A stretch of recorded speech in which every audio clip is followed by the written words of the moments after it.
performance guys. Hari ni Wan Cina nak cerita sikit pasal tayar performance yang ada di pasaran Malaysia dan juga banyak korang cari. Okey, tayar performance dia ada banyak jenis. Dia ada ultra high performance, dia ada semi slick dan juga slick tayar yang macam F1 pakai.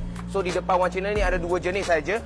Okey, ultra high performance yang belah kiri ni adalah Bridgestone Potenza RE004. Okey, so kita cerita sikit pasal tayar ni dululah. Ini adalah tayar ultra high performance daripada Bridgestone sendiri. Korang memang banyak dah tahu, banyak orang pakai tayar ni. Okey, track wear 220, traction A, temperature A. Okey, tayar Bridgestone Potenza ni kebanyakan ataupun semua ialah buatan Thailand, RE004 lah. Yang buatan Jepun korang carilah dekat Jepun tu. Okey, Jepun memang susah lah nak dapat dekat Malaysia sebab memang mahal sikit. Mahal sangat lah, bukan sikit lah. Okey, so tak payah banyak cerita. Hujan panas memang semua cun. Bunga dia korang pun suka. Sidewall dia ada Potenza tulisan dia, memang semua sangat cun lah. Kalau nak pasang kat kereta, nak ada meaty fitment tu, memang boleh ambil tayar ni lah.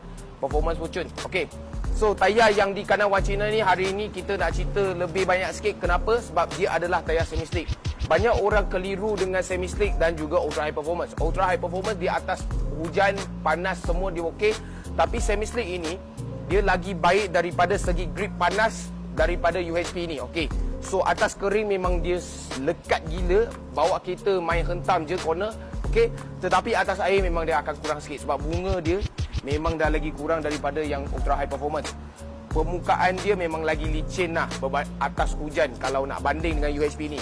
So semi slick biasa orang pakai untuk track kering ataupun biasa naik genting, memang dia orang hantam corner kering-kering ni masalah. Okey, so kita boleh nampak tayar ni adalah tayar Indonesia. Okey, GT Radiant ni adalah top 1 dekat Indonesia dan juga temperature dia A, traction dia A dan juga track wear dia adalah 200. Okey, kalau orang yang nak suka fitment petak-petak ke macam mana, bolehlah cari tayar semi slick.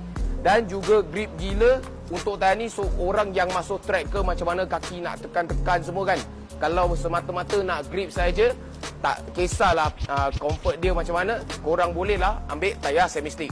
Okey, inilah dua tayar yang ada di pasaran ataupun banyak lagi jenama. Cuma kita hari ni tunjuk dua ini, ada UHP dan juga semi slick. So selepas ni korang tahu ke mana satu yang korang nak?